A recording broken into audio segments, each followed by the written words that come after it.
بدایه هم نه مرګ دنیا ته چې راغلی یو مرګ ستا دنیا سره تعلق ډیر مه پیدا کوئ دنیا د امتحان ځای ده دنیا د مونږ کور نه ده دنیا صحیح ده دنیا د مونږ الله را لیږلي ژوند برابر که تړی مه پسې یو ورځ وایي هارون رشید ته چا یوه ښایسته پیاله راوړله ډېره ښایسته وله وی هارون رشید ډېر ورته خوشحاله سو داسې سره زرو سپین زرې پرې ټومبلي ول مضببه او مفضده عربي کې ورته وایي دی چې ورته راوړله نو دلته مجنون ناستو د ابو وهب یو مشهور لیونی تیر سوی ده من العقلاو لیونی هم ده او یو لوی هوښیار هم ده ابو وهب بهلول نومیده دی دلته ناسته هارون رشید سره نو هارون رشید مخ ور واړو وی ټولو خلکو ماته مبارکي راکړه تا ولې ماته مبارکي رانه کړه ده ورته ویلي وي دا ټول لیوني دي او زه لیونی نه یم ځکه مې مبارکي درنه کړله وی دا څنګه لیونی خو ته یې وی دوی ماته وایي چې لیونی یم خو دا به بیا تا ته یوه ورځ راسي دا به معلومه سي چې زه لیونی یم که دوی لیوني دي بله ورځ ته د هارون رشید یو خادم و غلام پیاله مینځله ترې ماته شوله یوه جمعه هارون رشید خفه و نو بهلول خبر سو بهلول ورته ویلې ابو وهب الکوفي وایي هارون رشید ولې خفه وی پیاله مې ماته سوې وی ما مخکې نه د دې پیالې تعزیت درته کړی و ما یې مخکې فاتحه درته کړې وه چې د دې غم سره به ته مخ کېږې او دوی مبارکي در کړې وله چې تعلق دې نه ورسره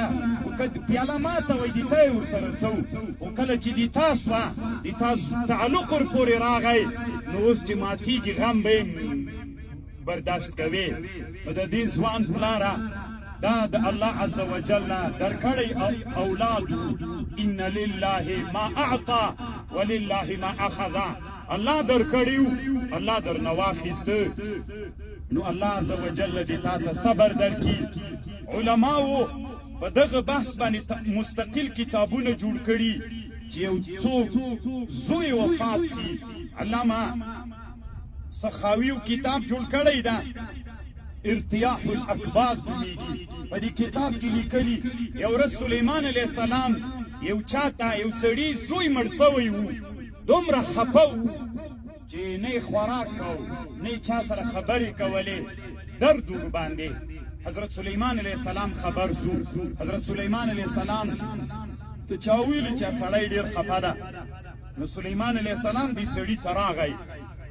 خو ترتیب یې جوړ کړ چې زه د سره کېناستم تاسې ماته استفتاء ته راسئ وي زه صحیح ده کله چې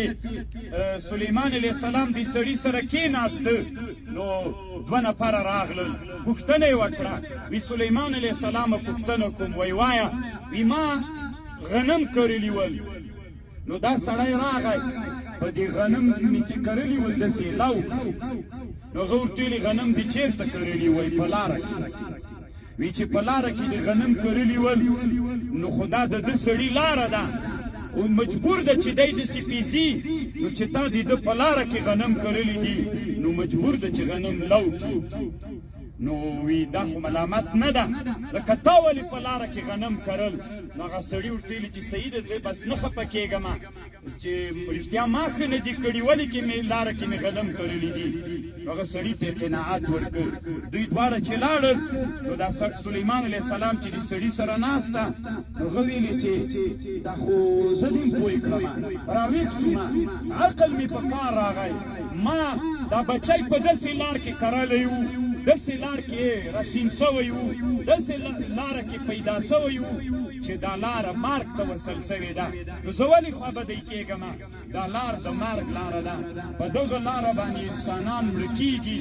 دنیا ته څومره انسانان دي داسې هدیرې ته فکر وکئ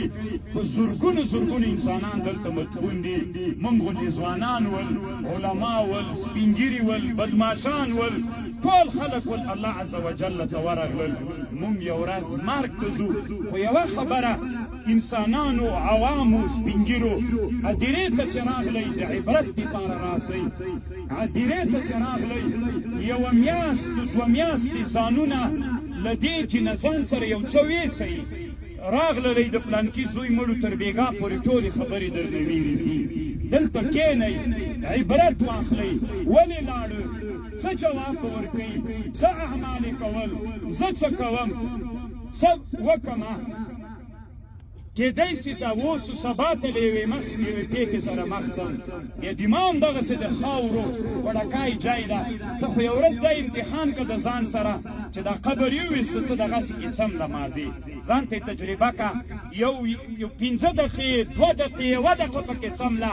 بیا به تا ته د دې پته ولګېږي چې ټول عمر دې دا ځای د استوګنې ځای سي بیا به څه کوې الله عز وجل دې په موږ باندې رحم وکړي اولاد او مور و پلار دا نو خو یوه ښه علاقه یې ده امام عبدالرحمن صفوري رحمه الله لیکي وی مور و پلار دا یو لوی نعمت ده چې الله یې سړي ته ورکوي اولاد هم یو نعمت ده مور و پلار هم یو نعمت ده یو عالم وی په زندان کې زوی و پلار دواړه بندیان ول داسې مینې د پلار اولاد ورته نصیب کړی و چې د پلار عزت یې کو د پلار احترام یې کو د پلار یې دومره قدر کو الله عز وجل قرآن کې وایي رب ارحمهما الا دې ما په مور پلار داسې رحم وکړي کما ربیانې صغیرا لکه څنګه چې زه وړکی تربیت کړی وم نو دا دواړه زندان کې ول پلار راجیب پلار یې خوبو باندې اودس نسو کولی نو دلته به زوی پخوا وخت کې کوزړۍ وه د خټو دا بې ګرمه کړله بیا به پلار اودس پې کو سجانو د بندیخانې مشر خبر شو چې دی به ماته په زندان کې په ګرمو اوبه اودس کي بې بندې کړلې بیا یې زندان کې قندیل راځوړندو خلک به چې زندان کې ویده شول دا ټول خلک به ویده ول دی زوی به دا کوزړۍ له اوبو نه ډکه کړه ټوله شپه به یې قندیل ته نیولې وه چې دا ګرمه سي چې سهار مې پلار اودسې مې باندې وکړي چې د مور پلار قدر ادا کړم یو ورځ راغله زندان کې قندیل پې باندې بند کړ وي چې پلار ته بیخي اوبه ګرمې نه کي خپله وسه یې وه د هغه به یې د شپې راډک زمی و دا کوزړۍ د شپې به چې پلار څملاسته زوی به له خپل زړه سره دا کوزړۍ ونیوله لږ به اوبه تومړې سولې نو دې سجان ته خبر ور ولېږه وایي زه الله تر خپل وسه مکلف کړی یم کله چې تا ټولې لارې راباندې ودرولې د ما د پلار سره مینه ده دا به څنګه راباندې ودروي نو ځوانانو مجلس کې ناستو خلکو که الله پلرونه درکړي وي ژوندي وي حیاتي وي داسې مهرباني ورسره وکئ داسې قدر و عزت وکئ رب ارحمهما کما ربیانې صغیرا او که اولادونه مو یي ښه تربیت یې وکئ داسې تربیت یې وکئ چې الله عز وجل د الله دین پې باندې مترقي وګرځوي انسانان کې جوړ شي داسې انسانان مه تربیت کوئ چې انسانانو ته مسلمانانو ته د دوی له لاسه بوټو ونو ته تاوان ترې ورسېږي نو الله عز وجل دې مونږ او تاسې نه که اولادونه چا نه الله اخیستي وي الله دې هغوی ته صبر ورکړي الله عز وجل دې اجر ورته نصیب کړي دې حاجي صاحب ته دې الله ډېر اجر ورکړي ما ته ښاري صاحب ویلي وي دا یو زوی و نو الله عز وجل د نعم البدل درکړي ته په دې خوا مه بدوه چې یو زوی دي الله عز وجل به ډېر انسانان لس زمن لري کار نه ترې اخیستلی سي تا ته به الله ځکه رازقم الله ده دا د دنیا سنبالونکی د دنیا ټول کارساز الله عز وجل ده الله به له داسې طرف نه تا ته تا مسأله حل کی صبر وکا استقامت وکا الله به نعم البدل درکی الله عز وجل دې اجر درته نصیب کی نور مو وخت نه نیسم واخر دعوانا الحمد لله رب العالمین دا دې رکې چې څومره خلک مړه دي که څوک الله په عذاب وي تی په راحت کې که څوک په راحت وي الله تی په جنت کې څومره خلکو چې دا قبر ویستلو کې تکلیف ویستلی الله پاک دې خلکو ته په جنت کې کور جوړ کړي لکه دا قبر ویستل دا یو لوی لوی احسان د الله دې دوی سره ښه وکړي. الله پاکه څومره خلک جنازې ته راغلي دي، الله ټولو ته اجر و صبر نصیب وګرځوي. الله دې موږ ټول اعمال قبول کړي. رضوان باندې الله پاکه رحم وکړي، جنتونه نصیب کړي، اعلی علین نصیب کړي. خپلوانو دوستانو ته الله صبر ورکړي. څومره خلک چې دلته دي مریضان وي، نور شرعي حاجتونه یې الله ته دې موږ په زړونو خبر یې دې موږ شرعي حاجتونه پوره وګرځوي. واخر دعوانا ان الحمد لله رب العالمين.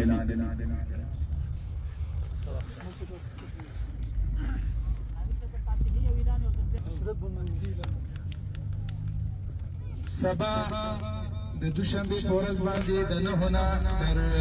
12 بجو پورې د حاجي سیدی د حاجي بسم الله حاجي سیدی د کور ترڅنګ فاتحه او خیرات د ټول دوستان دي خبر وي.